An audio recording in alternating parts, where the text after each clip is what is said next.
Kuyintokozo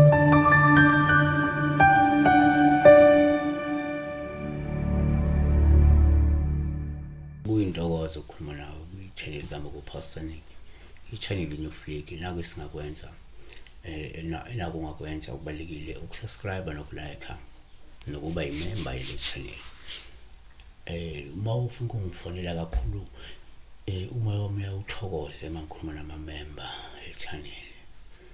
So futhi umoya wami awuthokozi uma ngikhuluma nabantu nje abafuna ukusebenzisa nje ithuba lokuthola inamba, kodwa bengayimiseli ukulike, bengayimiseli ukusubscribe, bengayimiseli ukuba ama-member, bengayimiseli ukwenza lutho, kodwa bebelifuna ulwazi.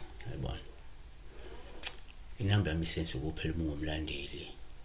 So ngo-9 ekuseni ka-5 ntambama ungangithumeleli i-SMS, ungangi-WhatsApp nangebhadi nangephutha. Sibheka la uSiphesihle Shandu, yanti uSiphesihle Shandu esawubona Nick. Ngicela ukubuza, kusho ukuthini uphupha uquleka? Uquleka isikhwelishini akusetshenziswa igama lokufeyinta. Abantu ufeyintile, umuntu uyafeyinta. Ukuthi ungacollapse ube unconscious, cabanga. So uquleka lokho. Number 1, uma kwenzeka uphuphe la uquleka, sikutshele nje ngoPaulube uma uquleka ngapha kwethu. Osuke lusho ukuthi kungenzeka unedlozi kodwa eselizama ukukuthethisa ngenxa yokwehluleka ukulungisela, noma yokwehluleka ukulandela ubizo, noma yokudileya yokubambezela lento ewuhambo lokuthi ulandele ubizo.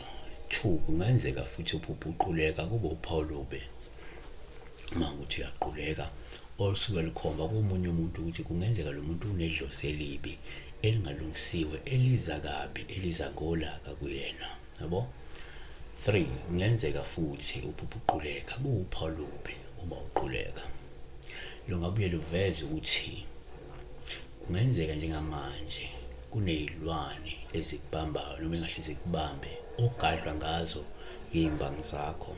Kufanele usukume uthole abantu abangakwelapha ukukhipha lezi iy'lwane ekuyenzeka usugadlwa ngazo. Number 4, kuyenzeka kodwa uthole ukuthi ngesikhathi uquleka kube uPaulube nje usuke likhomba ukuthi ungase mhlawumbe ube umuntu obhekene nesikhathi esinzima, umuntu obhekene ney'nkinga noma iy'nselelo ezinzima engahle zimqede amandla, zikwenza udangale ey'nsukwini ezizayo, yabona. ULuka 21:26, abantu baphela amandla ngokwesaba nangokubheka ukuvelela umhlaba, ngoba-ke amandla ezulu ayakunyakaziswa. Kanti u-Isaiah 50:20, Isaiah 51:20, amadodana akho adangele alala ezihlokweni zesitaladi zonke njengewula esibeni, agcwele ukufutheka kukaJehova nokukhuza kaNkulunkulu wakho.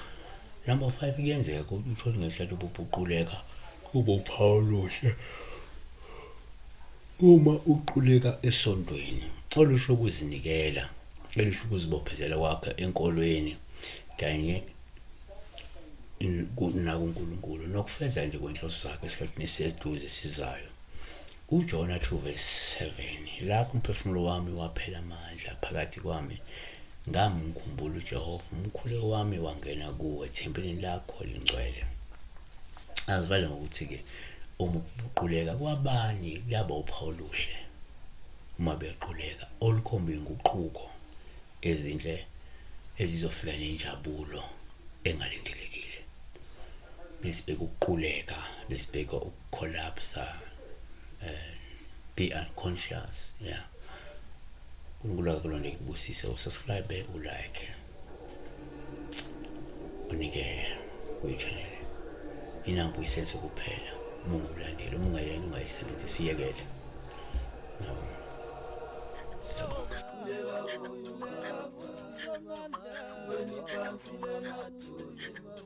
Kuleka kuyo Jesu,